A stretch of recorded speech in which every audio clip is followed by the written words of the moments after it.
السلام علیکم۔ یہ 2004 کی بات ہے۔ سرائیوو میں یوتھ 12 منٹ پیس کانفرنس ہو رہی تھی۔ اوکے، اس کانفرنس میں دنیا بھر سے نوجوان شریک تھے۔ کانفرنس میں معذوروں کی نمائندگی امریکہ کے وکٹر اور پاکستان سے شفیق الرحمان نے کی۔ شفیق الرحمان بتاتے ہیں کہ میرے لیے فخر تھا، میں پاکستان کی نمائندگی کر رہا تھا۔ قدرت میرے لیے ایک ایسا لمحہ لے آئی جب میں سینہ تان کر کانفرنس میں شریک ہو گیا۔ اس کی وجہ کانفرنس میں میری مترجم ایک 30 سالہ خوبصورت لڑکی تھی۔ نیلی آنکھیں، سنہری بالوں، گلابی گالوں اور مخملی لباس نے اسے سب کی توجہ کا مرکز بنا رکھا تھا۔ اور تعارف ہوا تو میں نے بتایا کہ میں پاکستان سے ہوں۔ یہ سننے کی دیر تھی کہ وہ آگے بڑھی۔ اس نے میرا ہاتھ تھاما، اسے بوسہ دیا اور اپنی آنکھوں سے لگایا اور کہا کہ مجھ سے شادی کر سکتے ہیں۔ بوسنیا، جس کا official name Bosnia and Herzegovina ہے، اور یہ بات بھی دلچسپ سے خالی نہیں ہے کہ یہ دنیا کے ان 3 ممالک میں سے ایک ہے جس کے نیم کے سینٹر میں اینڈ آتا ہے، جسے انگلش میں ہارٹ لینڈ بھی کہا جاتا ہے۔ اس کا یہ نام پہلی مرتبہ 10ویں صدی میں استعمال ہوا تھا۔ اس کا دارالحکومت سرائیوو ہے اور کچھ لوگ اسے سرائیجیوو بھی کہتے ہیں۔ سرائیوو دراصل 2 الفاظ کا مرکب ہے، سارے اور ایوو۔ سارے ترک لفظ سے نکلا ہے جس کا مطلب ہے جگہ، اور ایوو کے بارے میں کہا جاتا ہے کہ یہ ترک لفظ اوہوا یا اواسی کا سلاوی بگاڑ ہے، جس کا مطلب ہے کھیت، کھلیان یا وادی۔ یہ ملک عظیم ترین شہر بھی ہے۔ اس کی آبادی 2,75,524 افراد ہے۔ محترم ناظرین، آپ کو بتاتے چلے بوسنیا پر 5 صدیوں سے زائد یعنی 1463 سے 1878 تک ترکوں نے حکومت کی۔ اور آج بھی اس کے کئی شہروں کے نام ترکش زبان میں ہیں۔ سرائیوو 19ویں صدی میں یورپ کا پہلا اور سان فرانسسکو کے بعد دنیا کا دوسرا شہر تھا جہاں فل ٹائم الیکٹرک ڈرام چلتی تھی۔ سرائیوو کو یہ اعزاز بھی حاصل ہے کہ اس نے 1984 میں ونٹر اولمپک کی میزبانی کی تھی۔ واہ! اسے یورپ کا یروشلم بھی کہا جاتا ہے۔ اس ملک کی کرنسی کنورٹیبل مارک ہے، جو پاکستان 80.2 روپے اور 48.95 بنگلہ دیشی ٹکوں اور انڈین 41.39 روپوں کے برابر ہے۔ محترم ناظرین، یورپ کا نام آتے ہی پیرس، لندن تصاویر ابھر کر سامنے آتی ہیں، مگر ہم میں سے بہت سے لوگ نہیں جانتے یورپ چند شہروں کا نام نہیں ہے۔ وہ بوسنیا عثمانی طرز کی مسجدوں، آرتھوڈکس اور کیتھولک گرجا گھروں اور یہودیوں کے سیناگوگ، 19ویں صدی کے آسٹرو ہنگرین طرز تعمیر قدرت کی رعنائیوں کے ساتھ تمام نشانیاں اپنے اندر سموئے ہوئے ہیں۔ یہی وجہ ہے کہ جو سیر کے شوقین افراد ہیں، یہ ملک کسی ہیون سے کم نہیں، اور اب یہ ٹورزم میں 3 نمبر پر شمار ہونے والا ہے۔ واہ!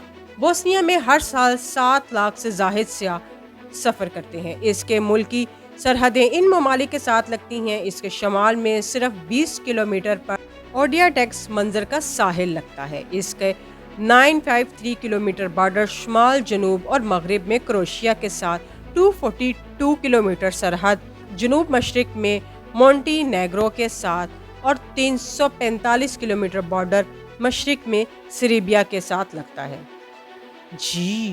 تو اور پیارے دوستو، آپ کو یہ بات بھی بتاتی چلوں کہ موجودہ میکتونیا، سیلینیا، بوسنیا، کروشیا، کوسوو، سربیا اور مونٹی نیگرو یہ ریاستیں یوگوسلاویا کے ٹوٹنے کے بعد دنیا کے نقشے پر ظاہر ہوئیں۔ بوسنیا کی قومی زبان بوسنین ہے۔ اس کے علاوہ سربین اور کروشین بھی آبادی کے لحاظ سے بولی جاتی ہیں۔ واہ! اس کا فلیگ 3 کلر سے بنا ہے۔ بلو کلر کی زمین یورپی کنٹری ہونے کی علامت، اور اس پر یلو کلر کا ٹرائی اینگل ہے جو اس کے نقشے کو ظاہر کرتا ہے، اور ستارے اسلام کی نشانی کی طرف اشارہ کرتے ہیں، اور اسے 4 فروری 1998 میں